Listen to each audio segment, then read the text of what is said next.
All right, looks like we're on and we are recording. So, hello everybody. This is Hillel, and I'm here with Brian, and we're here to overthink some comics. Brian, why don't you go ahead and introduce yourself? Let me know a little bit about you. Yeah, my name is Brian Stonick. I live near Kalamazoo, Michigan, and I have a cornucopia of comic knowledge, and I'm ready to play. So, Kalamazoo, is that anywhere? It reminds me of the character from the Flintstones. They had like Kazoo. So Kalamazoo, would that be like his father? He and his father, they found this place, founded it I think that's three right. million years later, something like that. Yeah. I Okay. think that's right. Well, great. So tonight, what I want to talk about is the Green Lantern emotional spectrum. Brian is the resident expert on Green Lantern. I've always liked him, but he's never been like my favorite. But I mean, I find it interesting. I find the power rings, the constructs, and all that pretty interesting. Mm-hmm. But the emotional spectrum came out at a time when I wasn't really collecting comics, and I thought it was interesting looking. Why don't you give us a little background on what the emotional spectrum, the emotional spectrum Green Lanterns are, or lanterns are? Sure. So, where do we begin? As you know, comics has a very diverse and open and really exciting kind of history with everything, and it's hard to pick an entry point. But so in the DC universe, there are these characters called the Guardians of the Universe. They are millions, if not billions of years old. They like order and chaos. I mean, order and law, and they oppose chaos in the universe. They like to stay somewhat outside of the events. So they created this entity known as the Green Lantern Corps. They divided the universe into 3,600 sectors, and they picked one Green Lantern for each sector to be its policeman or defender under their watch and auspices. And they selected the green spectrum of energy as the most stable energy to support the power of each Green Lantern. Each Green Lantern has a ring which channels the energy from the home planet of Oa, where the Guardians of the Universe are located, which is somewhat central in the universe. So in the run-up to second series, Green Lantern number 50, the Green Lantern at that time, Hal Jordan, this is right after the death and reign of Superman, actually near the time I got into comics. And so Hal Jordan's home on Earth was Coast City. It was destroyed in an onslaught by Mongol and the cyborg Superman. And he, let's see. Well, he kind of goes a little bit berserk and wants more power to recreate through constructs his home city of Coast City. So he goes and gets more and more power. Hal Finally, Jordan. This is all Hal Jordan. Correct, Right. Hal Jordan. Okay. He goes to the home planet of Oa and wants more energy from the Guardians. They deny him. He goes into the central battery in which all the power of the Green Lanterns is held, absorbs it all, blows up Oa, and then has all this power. He goes kind of berserk. Pretty rude. He wants to recreate the universe, recreate Coast City. He wants his home back, all his friends and family back. So that's kind of the background for that. So the emotional spectrum. Right around 2005, I believe 2006, there was a writer named Jeff Johns who wanted to kind of pick up with this idea of green and say, well, if there's green, why not more? Why not more? And so going back further before that, there were one of Hal's Renegade, so it's his opponent's a Renegade Green Lantern named Sinestro, was banished to an antimatter dimension universe called Cord, in which he forged another ring that is yellow. And a little bit of background to this is yellow has always been kind of the counteractive balance. There was actually a yellow impurity in the Green Lantern power. That is, the Green Lantern ring could create constructs that could do pretty much anything that the bearer would desire, except it had one shortfall. That is, it couldn't affect anything colored in the color yellow. And right. It was never really explained. Which led to some very amusing villains. The Green Lantern villains oftentimes would just paint themselves yellow and say, "Ha, Try to fight us. So it was never fully explained what the yellow impurity was. So fast forward, like I said, to 2005, 2006, Jeff Johns says, well, let's develop this idea. So he really develops yellow as fear. And Hal Jordan was always known, or the Green Lanterns were always known as people who could overcome fear. And thus we have the antithesis of the willpower of the Green Lantern was fear, kind of a counterintuitive or a balance of some sorts. So Jeff Johns creates this idea. And if you want to find out the point in comics, it was Green Lantern Rebirth. There's a miniseries, a 6-issue miniseries. So Hal goes into the power battery, like I said earlier, and gets power. Well, what comes out in Green Lantern Rebirth is that way before time, there was a battle with this being named Parallax, a yellow being who was trapped or imprisoned within the battery. So when Hal went into the battery, Parallax was able to attach himself to Hal and kind of change how Hal thought and felt and began to corrupt the Green Lantern, which led to Zero Hour and a whole bunch of other comics. So basically, Jeff Johns went back in time. What's that? Mm-hmm. No, I was just going to say, and this was, we saw this in the Green Lantern movie, Green Lantern about Parallax. Right. Sort of they touched on Parallax. Summary of that. Yeah. Okay, so trying to wrap this up. Here we go. So, also as a caveat here, every time a new writer or a series of writers comes on comics, there's always kind of a new, they shuffle the deck, if you will. They change origins, characteristics of particular characters. So this was all around the time of DC's New 52. They picked 52 titles that were popular, semi-popular, and they gave them revamped stories and characters and kind of altered some things. And so this was part of the Green Lantern New 52 series. Which was shocking because they never do that.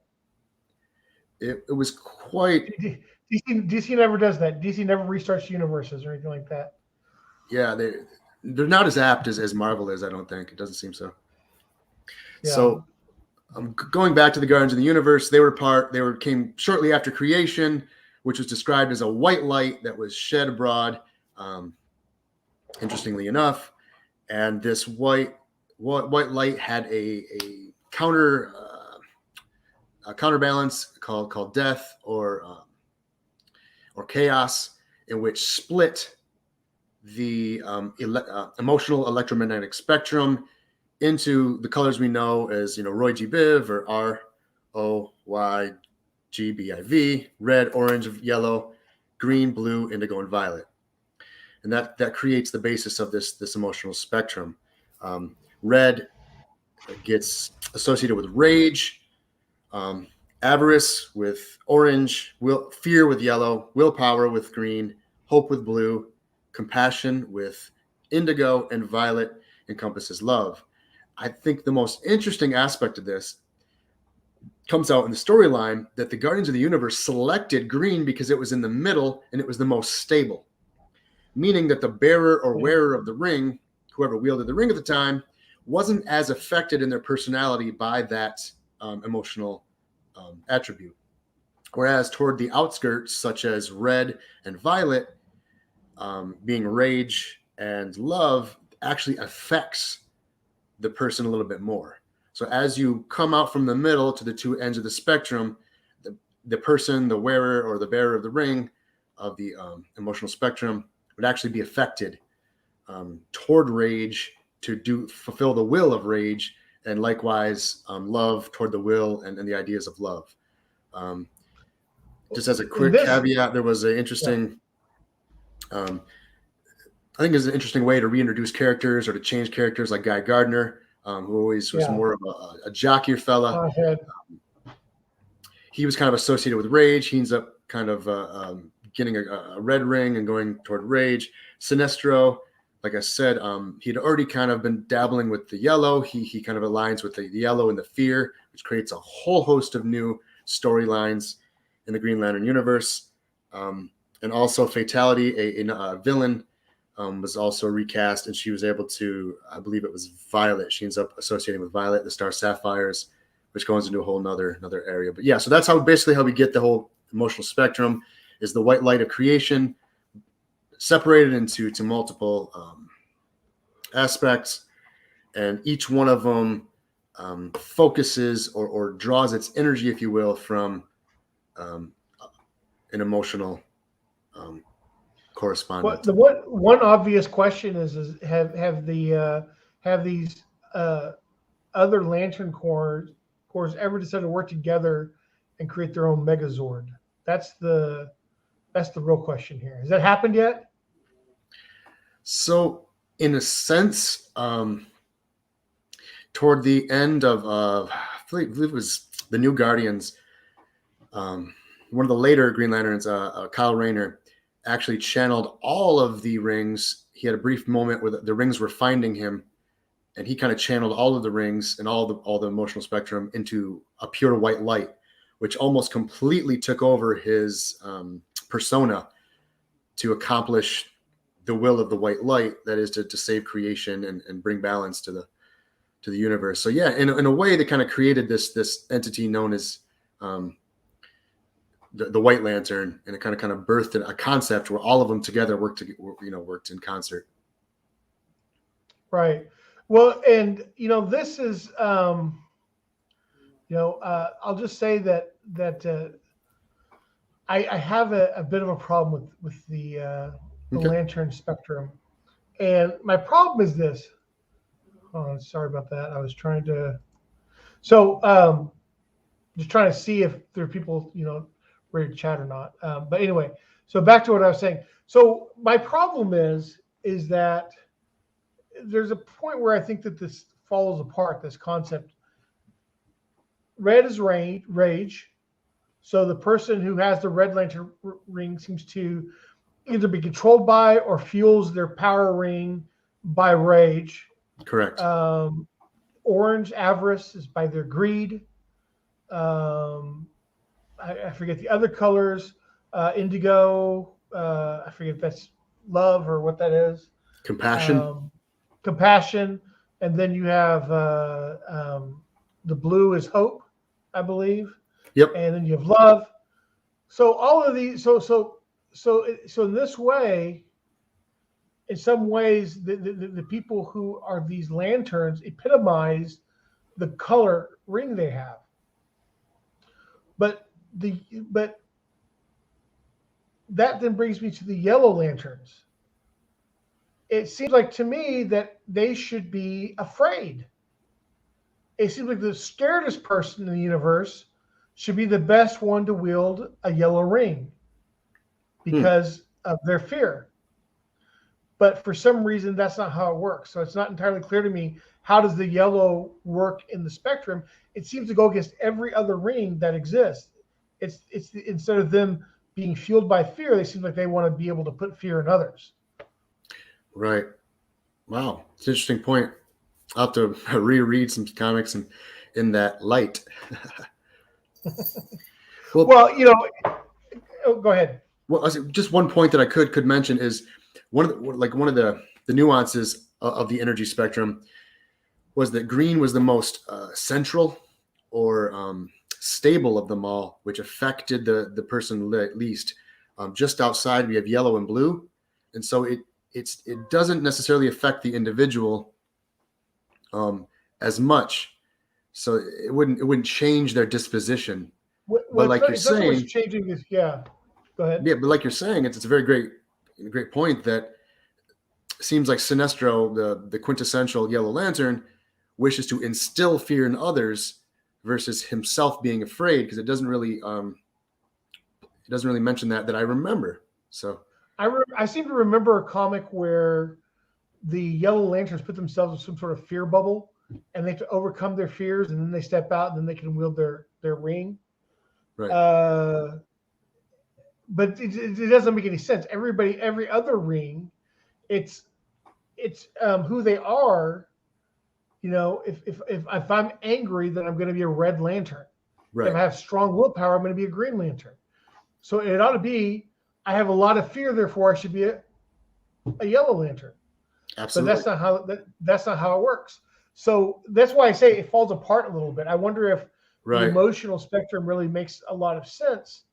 One positive about it is that you have nobody wants to play with a lightsaber by themselves. The Jedi were probably very bored, Right. according to the old canon, when they were the only ones with lightsabers. They were learning all these incredible lightsaber techniques, but they had no one to fight against. Right? You have to kind of wonder why are you learning how to swing a lightsaber with these different battle forms when you have no one to fight. Nobody else has a sword like you. Nobody has a laser sword like you. The Sith do. So that's why you have the Sith. The Sith are really to be able to have someone else using the laser swords. So, which always made it interesting. I always enjoyed Sinestro on the Super Friends because whenever Sinestro would make an appearance, it was like, oh, cool. It's somebody with a power. But I think he had like a blue ring on the show.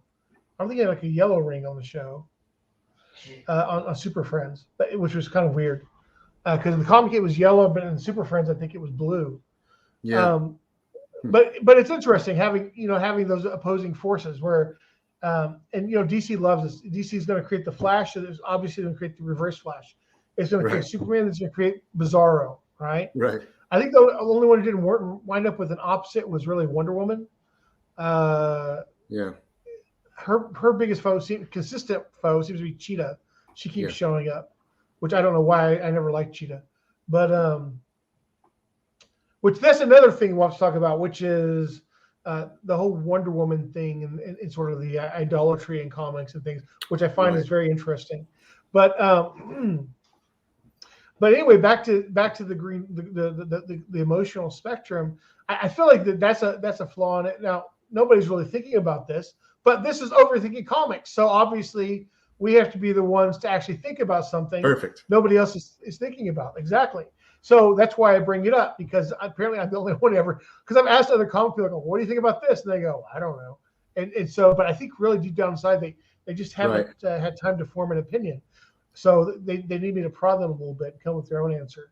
I tried asking Ethan Van Sciver about it. He's one of the creators of the emotional spectrum. I think he and Jeff Johns sort of co-created it in some ways. Right. He was an artist. He and Johns worked a lot together. So I haven't gotten a response yet, but I'd love to get his opinion on it at some point. Or Jeff Johns if he ever wants to make himself available. It actually jogs my memory. Recently, so there's a female Green Lantern they just introduced in the last year or two, maybe a little bit longer. Her name is Jessica Cruz. Right. She was known to have anxieties and fears, and recently in the comics she's embraced the yellow ring, and so that would be an example of someone who had somewhat innate fear and somewhat latched onto the yellow energy. So maybe that's interesting because true. More consistent. Yeah, it's more consistent. Yeah. And that seems like that would make a lot of sense. Like, I think you can be a powerful villain and be gripped by fear. I think that happens a lot. Like, you take the mobsters, for example, where they have a lot of anxiety and fear because at any moment they could be their time. But that pressure, it makes them more brutal, makes them more they care less and less for other human beings, and so it actually would I think make the characters more interesting if they were actually driven by their own fear. And so the more powerful your fear is, the more powerful you are as a Yellow Lantern. I think that would be pretty interesting. So I never quite got why they went the direction they went. So Batman likes to put fear. So Batman, according to the current reasoning, ought to be a Yellow Lantern if he were to be given a ring. Yeah. And Scarecrow, obviously, and I think they've done this at one point or another. They've given the different heroes rings. Right. I think Batman went up with a black ring. I don't know. I think that was always the allure for me for the idea of the Green Lantern, because Superman was, born, with his power, not necessarily his powers, but he was born, a Kryptonian, so alien. But Batman was rich and trained, so he's a little bit more untouchable. Wonder Woman, was born in Amazon, but Hal Jordan, the Green Lantern, was somewhat of a regular old guy, and he had character traits that the Ring was drawn to, but at the basic level, he was a regular guy, and he was able to wield this power and become a hero. I think me as a young child, I was like, this is such a cool idea that anybody could be a Green Lantern, as a base model. So maybe it was more of an approachable hero than say a Superman or a Wonder Woman. I can see that. For me, I was always drawn to Superman. Yeah. And it was because I felt like he had an outsider's perspective on things. Absolutely. In some ways, I mean, you can say that he was raised in Middle America, and so he had that perspective to go by. Mm-hmm. But I don't know, like in some ways, you're always going to be the outsider. Like Worf in Next Generation was raised by humans, but he was always informing people about thing on culture, which was always wrong. He's always wrong about it, mm-hmm. And he always found out that he was wrong, which I thought was funny. I wonder if that was on purpose, but at any rate, so Superman has sort of an outsider's viewpoint, and Hal Jordan isn't a regular human though, because he's a test pilot. He's a guy who's used to pushing his nerves, right. and doing things that most people would be fearful of. And I always found that really interesting about him. I liked Kyle Rayner as a Green Lantern because he's an artist, and that was a great thing. And I think after they unkilled Hal Jordan, they couldn't quite figure out what to do with Kyle Rayner. They just sort of have him. Sometimes he's this, and sometimes he's that, and he sort of pops up all over the place. Which is the problem with the build with DC's exploding canon of characters, is that even when they reset the universe now, like right now, Batman is going through Robin's like one every 6 months, I think. Right? He's like on number 6 or something like that. He's supposed to be a fairly young guy. He's not in his 40s yet. He's supposed to be comparable to Superman. Yeah. Superman's supposed to be in his mid to late 20s. So, that's another problem is that at some point I think DC's just going to have to commit. I think what they should do is they should just commit to one universe for a while. And then I guess this is kind of what they're doing anyway. What I'd really like to see them do is go back to the original Earth 2, the 40s era, and pick up from there. That would be pretty cool. And they keep trying to integrate the heroes from the original Green Lantern, right? And Alan Scott, and I think they've made him a member of the Corps now. Is that what's going on with him? I don't know. Oh, his power was always drawn from the Starheart. A meteorite of some kind. He wore the ring for such a long time that it actually affected his physiology. That he was able to take off the ring in later iterations of the character. He became the Sentinel. Right. But I think they have him back in his old costume. Somehow, there was a storyline where he went younger. He was able to shed some years, and so he's now, I believe, still around the JSA, Justice League of America, or Justice League Society. So he's lingering around. They pick him up anytime they want, but I miss those old the old JSA characters. I really feel like, and I see there's an interesting. It's interesting that there is a return to those old characters. Right. You're seeing them pop up in like TV shows more. Like they've dealt with the JSA on Legends of Tomorrow. They did a series called Stargirls, which is about the next generation of JSA, more or less. I loved Infinity Incorporated when I was a kid. And Infinity had Alan Scott's kids, Jade and Obsidian. And I loved Obsidian's look and what he could do. But I think he went crazy or something. I don't know. They could never figure out what to do with him either. And I loved Infinity Incorporated. It's too bad that it's one of those things sort of melted down. And also they had the Young All Right. Stars, which was fun. But that's neither here nor there. Our topic is the emotional spectrum of the Green Lantern Corps. Is there anything interesting you can point out? How's it affected the DC universe? Well, there's certainly been a lot of different stories. I know they brought in like you said, Batman, Superman. I think Superman ended up being corrupted by the yellow ring for a brief while. That was a nice, Superman plus a ring is a, with all his powers, and then being able to create constructs and instill fear is a very, very, powerful nemesis. That was a fun little escapade. I'm trying to think. I mean, I guess the big story would be a Blackest Night, in which a Black Lantern Corps came. That is, they embraced death. That was William Hand, the Black Hand. It was around 2005, 2006 when this whole kind of blew up. It was a kind of a fun series in which they really explored the emotional spectrum. And so any lantern that had, or any person that had died and come back in some iteration or passed could be tapped for these Black Lanterns, which included Superman, because he had died in the early 90s, and some other characters. In this, they brought back Batman, they brought back others, and so they all became Black Lanterns, and it was a huge issue. And of course, they had to work together. That is the emotional spectrum, the core. Many of them had to work together to overcome.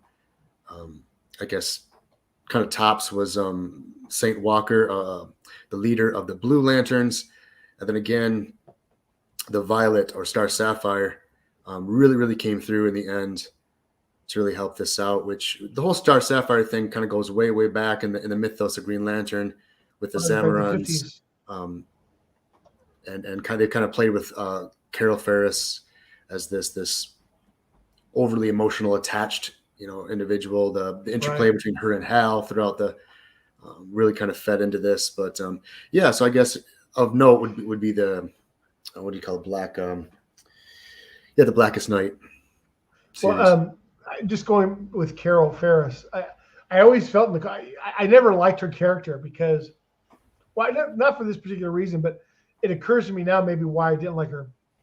She's essentially every negative female stereotype that you can think of, and she's to an insane level.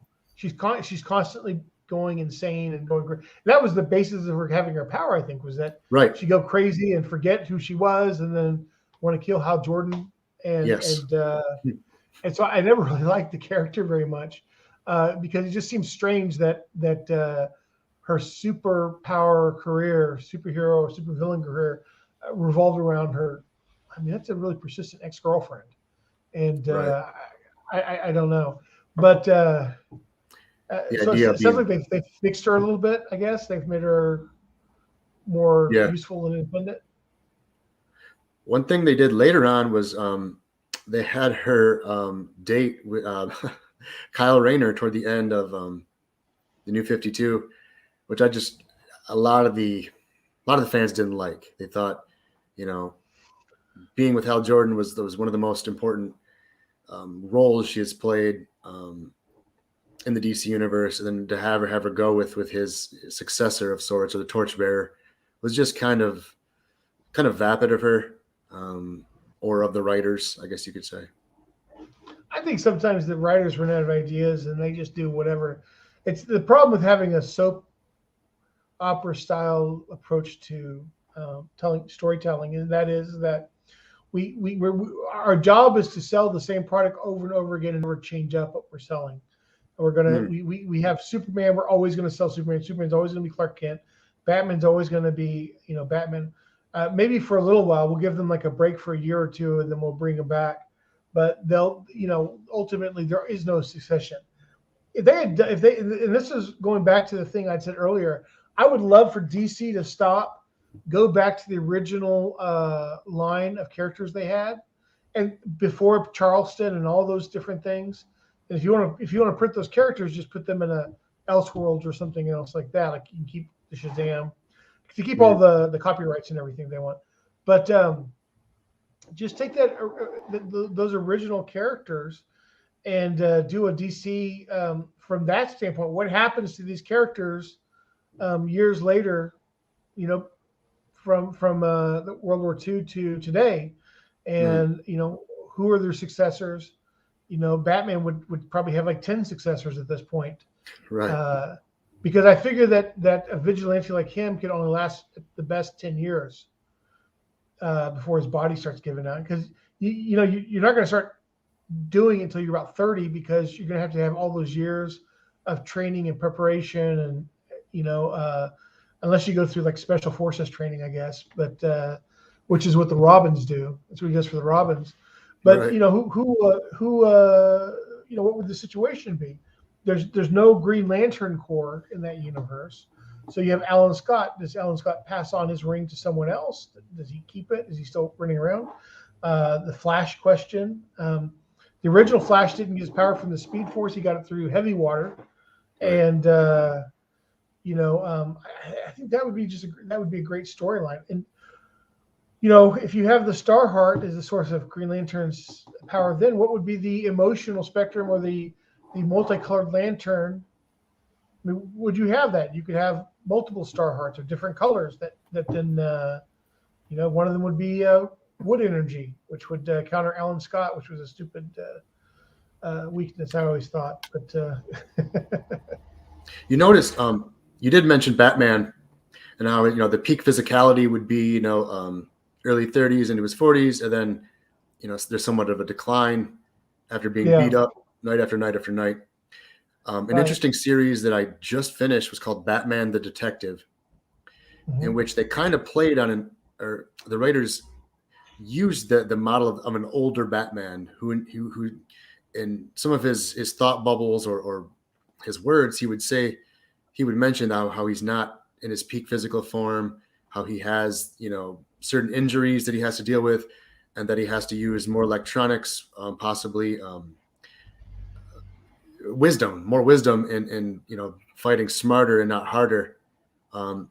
In the midst of one of his battles, he was noticing how his opponent was ferocious and younger and had more to prove in life, and just one-on-one he might not be able to defeat him, but was able to use some guile and some preparedness. And so they did kind of go into that idea that he is realizing in his later years that he isn't the same hero, but uses different resources. Well, I think that originally Batman had that figured out. I think the only reason he was a hand-to-hand master was because in the odd situation where he's taken by surprise or something like that, he has to respond. I don't think he was ever, where he shouldn't have ever been intended to be primarily a fighter. It doesn't make a lot of sense. Batman is a detective, first and foremost. Sherlock Holmes had Watson, but Sherlock Holmes could also handle himself if he had to. But he didn't. That his primary thing was to outthink his opponent, and to me that's a more interesting Batman. To me that's the Batman who can be part of the JSA or the JLA. Right. Like I don't think that the Batman who's good at fighting is such an interesting addition to the JLA. You've got Hawkman. Hawkman barely passes just because he has nth metal and he's got some super technology. What I always thought with Batman, if I were Batman and I was fighting this unending war against crime, or just fighting a war at all, I would be going around collecting everybody's tech and adding it. Like I'd sneak on to Themyscira or have Wonder Woman go over there for me and get their healing ray. That sucker can just fix you in a second. Grab that to get that back to the Batcave. Have Steel come up and build me a Batman costume that is like an Iron Man costume. I would just go all out. Anything I could find. The Atom's shrinking belt. Why not make a copy of that? If I were Batman, that's what I would do, and I would make it sort of an ultimate bat suit. And then, but my primary way of doing things would be still to use my brain, use my intellect, right. And I think he's a more interesting character like that. Every movie that they do Batman, it seems to spend a lot of time focusing on him fighting people, and his detective skills aren't that impressive. That was also why I like Tim Drake so much. Tim Drake may not have been the best Robin as far as a fighter went, but I think he was probably the best detective out of all the Robins. Yeah. So I don't know. Again, we're getting off topic here, but it always, all this stuff kind of leads into other areas. Kind of intertwines. It is, and I think that there's a lot of potential. I think there's a lot of potential with all of DC's characters. I think the problem is that they just don't know what to do with it. So long as you're going to continue this model of we're never going to kill people off, we're never going to make any changes. I think people have gotten tired of that. And before all the political nonsense, the last 2 or 3 years that have really killed a lot of their cells and are causing the comic market to implode on itself. Before all that, I think it was failing anyway because people like me, I walked away from comics because I was bored. I got tired of one more story that had ultimately no consequences, and would have been great if it had consequences. And I'm talking about the Planet Hulk. Yeah. And then even if they'd done World War Hulk correctly, he comes in, I'm going to kill everybody, right? I think he knocks out a couple of people, and that's about all he does. It gets wearisome, and so there's a lack of imagination. Even now, in the 50s during the Comic Code era, I did enjoy the fact that DC had some interesting storylines that weren't about beating people up. They had a lot of just kind of off the wall, crazy, weird stories that were actually pretty interesting. Right. But they don't write that. They got rid of the Comics Code. Now they just want to write about people, turning each other into pools of blood and pulps and beating each other into a pulp. I don't think that's such a great thing. Go ahead. On the Green Lantern tip, we both mentioned Kyle Raynor, probably one of my favorite Green Lanterns. Absolutely. I got to see him. Well, let me just back up. So he comes around Green Lantern 50 when Hal Jordan goes berserk, if you will, and tries to remake the universe. Ganthet, the premier Guardian at the time, hands the last ring, reformed ring, to Kyle Raynor in a back alley of a nightclub. And I was always so, I don't want to say jealous, but so like, you just pick this guy in the alley and you just give him a ring, the most powerful weapon in the universe. I just thought that was such a terrible, I wanted to hate Kyle. Yeah. And the way they developed Kyle through Green Lantern 50 to 60, have him fighting Major Force. One of the first things they did was, I think, fantastically dynamic in all of comics, was they killed his girlfriend at the time, Kyle's girlfriend, Alex. Major Force was tracking down the Green Lantern energy and found her at Kyle's apartment, slaughtered her in such a way that he was able to stuff her in the refrigerator. And that's one of the most iconic pictures at that time, is Kyle coming home, opening the refrigerator, and seeing the body parts of his girlfriend in there. And that really instantly hooked that yes, maybe he was at the right place at the right time, but now he's paying the price for being this hero. And he goes and he learns how to be a Green Lantern. It was a great plot device to bring in new people into the storyline, because as Kyle found out about the mythos of Green Lantern, so did the readers. And it was a great way to bring everybody in, because Kyle really didn't know anything about the Guardians of the Universe, the Green Lantern Corps. None of it was around at the time, because Hal had destroyed it all in search of more power. Going back to Kyle, there's a great 3-part series called Hero Quest, in which Kyle realizes, I'm not a great hero. I'm just a guy with a ring with power. And I don't really know what I'm doing. So I believe it's Batman, Shazam, and Wonder Woman. He spends one comic with each of them and learns lessons and tips and kind of job shadows them, if you will, on being a hero.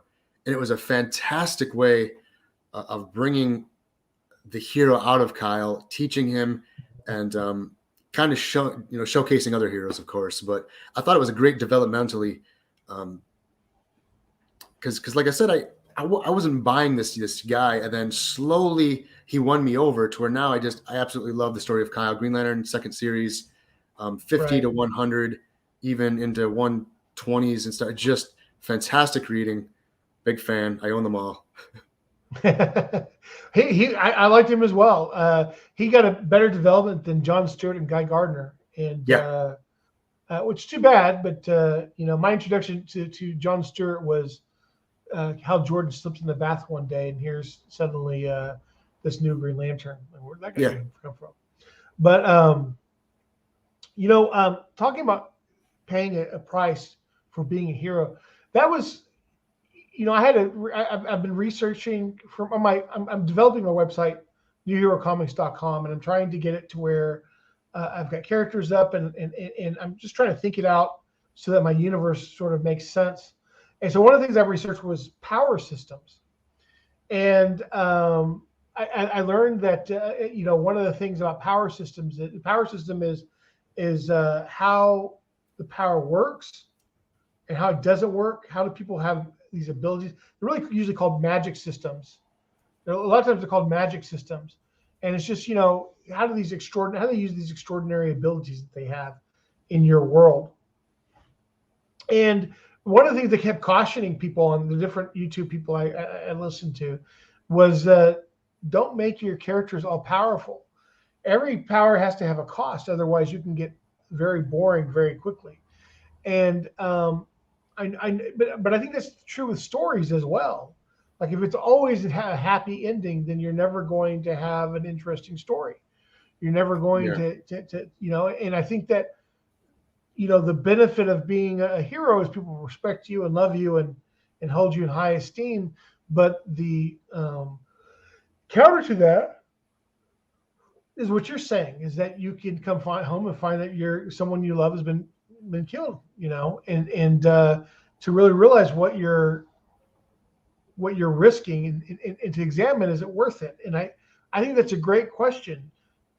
Somebody who's given a magic ring, right? At first, wow, I got a magic ring. This is great. But then it comes down to, is having a magic ring worth the risk to those around me? And that becomes a very interesting, compelling story element. Because what if you had a Green Lantern that said, it's not worth it to me? I don't want this. Right. And I remember Kyle, he went through those phases, and sure. Also, that leads to the idea of the secret identity the heroes also have. That is, to shield those they love and their quote unquote normal life from the villains in spandex and ray guns. Right. I've always been ambivalent about secret identities, because I feel like cops go out and risk their lives, and they have their face everywhere and you can see them, and they have that risk, and you don't hear a lot about cops' families being targeted. I feel like that I feel like the whole secret identity thing only works in very rare situations. I think it's only important in certain situations. Like generally speaking, if I've got a character in a mask, it's really more because it makes the costume look more interesting, not because they're trying to hide their. Because here's the problem: is that even if you put on a mask, you can tell who somebody is. We're learning this with COVID. Someone having a mask over their face doesn't prevent me from knowing who they are. I can tell by their body shape, by the way they move. There's a lot of times where I'm walking down a street and I'll see someone, and I'll go, "Oh, that's so and so," and just because based on the way they moved, the way they walked. And so I don't know. I think it's hard. I think it's hard on a practical level. In the Flash series, they tried early on to make it something where he modulated his voice, and he was blurry when he talked, and which was great. That's how you protect your secret identity. But then he got lazy. And like all superheroes, he can't wait to get his mask off so he can show everybody, "Hi, I'm the actor playing the Flash." Right. So, hey, right now we got about 15 minutes left, and there's a second segment I'd like to do to this Overthinking Comics show, and that is that I want to talk about any books that are inspirational or helpful, maybe a suggested reading videos, um, uh, whatever, audios. Um, and the reason I want to do this is I feel that a lot of people are, if you're looking to be, if you enjoy comics, I think for the right reason, other than the imaginative quality of the comics, I think that there's a positive aspect to it, which is that there's a hero's code.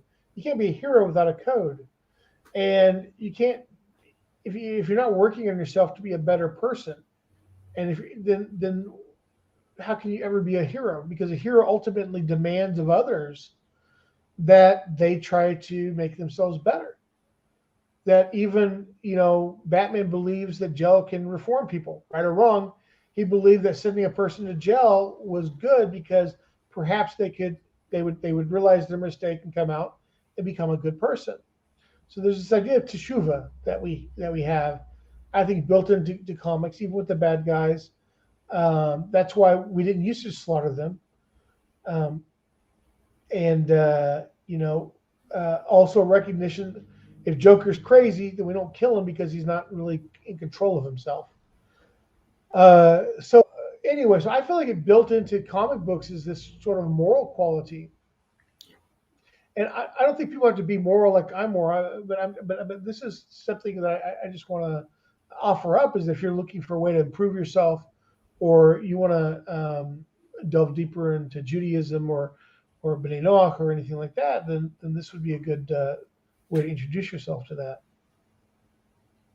As a parallelism with the color spectrum here, we do have one of the original stories in the Bible, early, the story of Noah and being Right. saved from a flood, him and his family, and this idea of the rainbow, the colors that we're just describing earlier, as kind Right. of the signatory of the world not being destroyed again by Hashem through rain. And Right. Also at that time, Hashem reconfirms the covenant of Noah, if you will, a deal with mankind that here's the base level, that is, what it means to be a human. And Yeah. we understand those as the 7 universal commandments, typically portrayed as prohibitions, that all mankind, the tradition of Judaism teaches that all mankind should adhere to, being that we're all children of Noah, that is his progeny throughout the ages, and that deal with God still stands, that we would perform these commandments, and that would create the world, the ideal situation in which humans could thrive and enjoy each other. Yeah, and ultimately the rainbow has 7 colors and represents the 7 Noahide laws, and that means that morality is built into the system. There's a reason that we feel bad when we don't do the right thing. It's not because we're not struggling with animal instinct. Animals don't ever stop and consider why they do what they do. They just do it.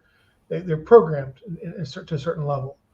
So I think comics, that the idealism and the idea that you could be a good person, and that if you have these powers, you should stand up for other people, and that's ultimately where, and because that's the people who created comics were Jews mostly, and they were experienced. Like a lot of them had become immigrants. They'd fled from their countries because they were being pursued and killed and persecuted in their country. They came to America. The life of an immigrant isn't always easy, especially when people already have certain thoughts about you. And so they came into this country, and instead of taking the position, it's interesting, instead of writing, oh, why me, right? These writers went, let's create these people who are heroes. And what makes them heroes is they're anti-bullies. They don't like bullies. And that's what the villains in the comics a lot of times are bullies. Yeah. And these heroes all have a moral code of some sort, and their powers are always used in the service of other people. You could, if you were the Flash, you don't have to save anybody. You could use your powers to make yourself wealthy. You could take anything you want to. You could go anywhere you wanted to. But instead, the Flash uses it to help people. So why? Where does that desire to help people come from? And I feel like with a lot of comics now, it's just about, let's have a story about somebody punching someone else, and that, frankly, to me, is not interesting. Right. You know, I don't like those kinds of stories as much. I enjoy battle scene, but there has to be a reason behind it. Like, you know, I enjoy kung fu movies up to a point, and what always turns me off kung fu movies is there's no real story behind them, and it looks like the vaguest thing, and then now let's get into a fight. Right, and Jackie Chan complained about this with Americans. They always want a story. They always want a story, right? Let's just fight. But I think there's something to that. I want something more interesting than that. And you have these conflicts with the self, and those are the things that more often than not in comics are the ones that really make a comic long lasting. Is that there was some sort of internal issue the hero was grappling with, or sometimes even the villain, and that makes it more interesting. So I want to start off, and I'm going to make a suggestion. And if you have a book or something you want to suggest, I welcome you to make that suggestion. I'm going to start off a book called Strive for Truth. It's by Rabbi Dessler. He was a rabbi who lived in England, and during World War II, he money was short. And he had students, and he had to move around, and it was very problematic. But he would write these letters in classes, and he would type them up, and then he would type up multiple copies and get them to his students. So he was constantly out there teaching. And then it also has some things I think that were collected that maybe he didn't distribute them. I don't know, but it's called Miktav Eliyahu, means letters from Eliyahu. His name was Eliyahu Dessler.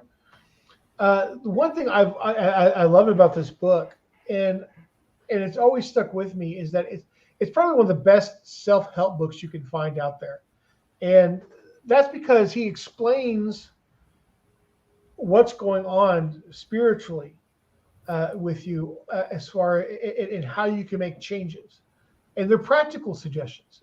I've read more mystical books, and I sometimes go, okay, well, hand me the pot and I'll get started.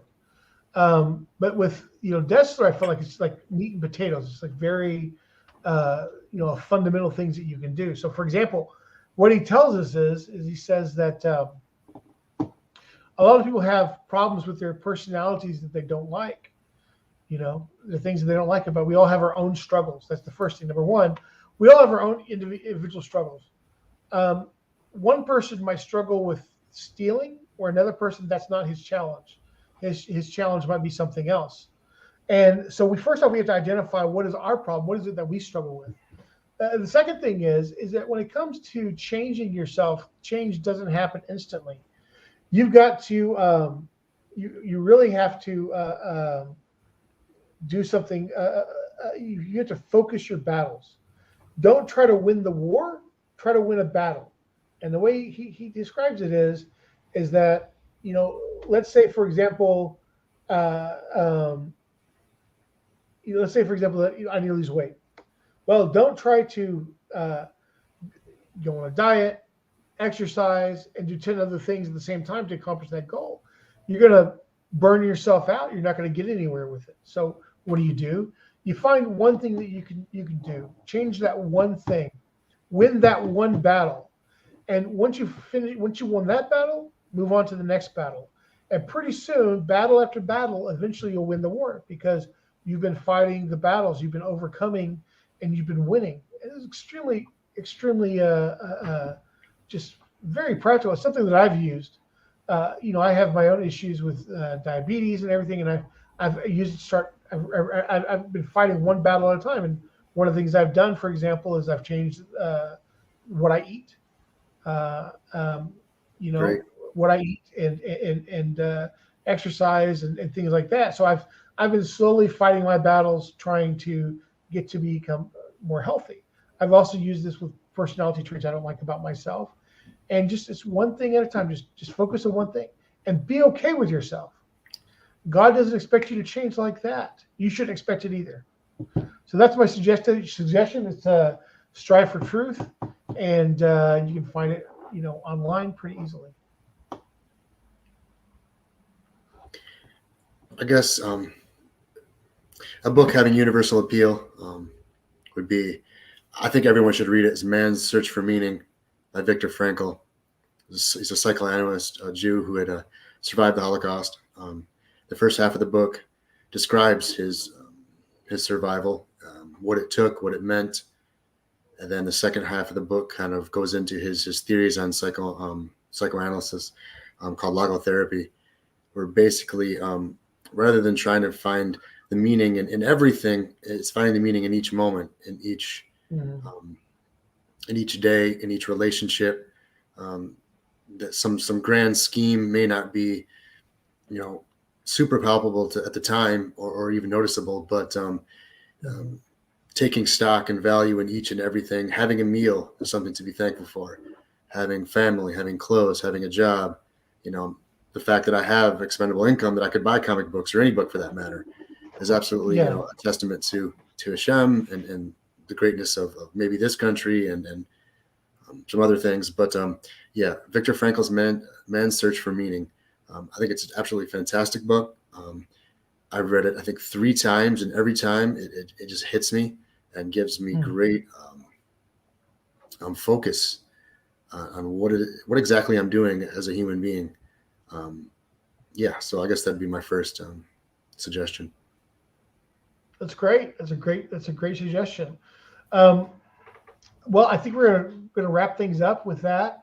And if you're looking for what I'm doing and things, I've actually got a website that I'm developing. I've got it pretty far, so you should be able to check out some characters and some of the thinking and philosophy behind what I'm doing with my universe. You can go to newherocomics.com, and you can visit me there. If you're looking for t-shirts and things featuring some of my characters, you can go to Redbubble and look for the user HLPME or Help Me. And I always regret that. I was being silly when I put it up there. So now my permanent username is Help Me.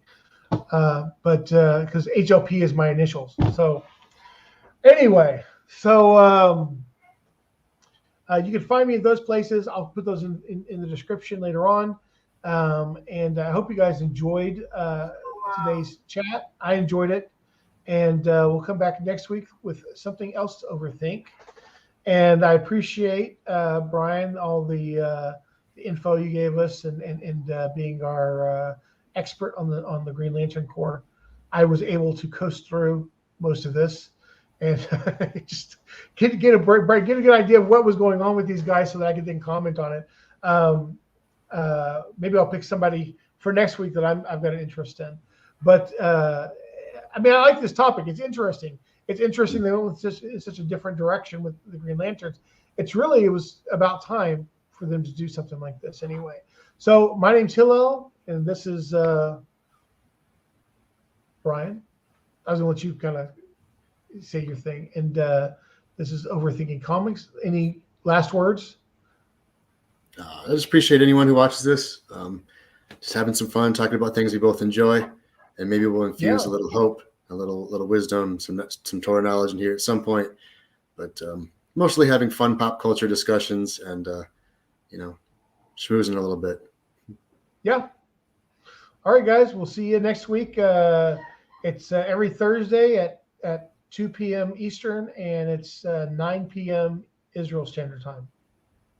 Have a great week. Shabbat Shalom.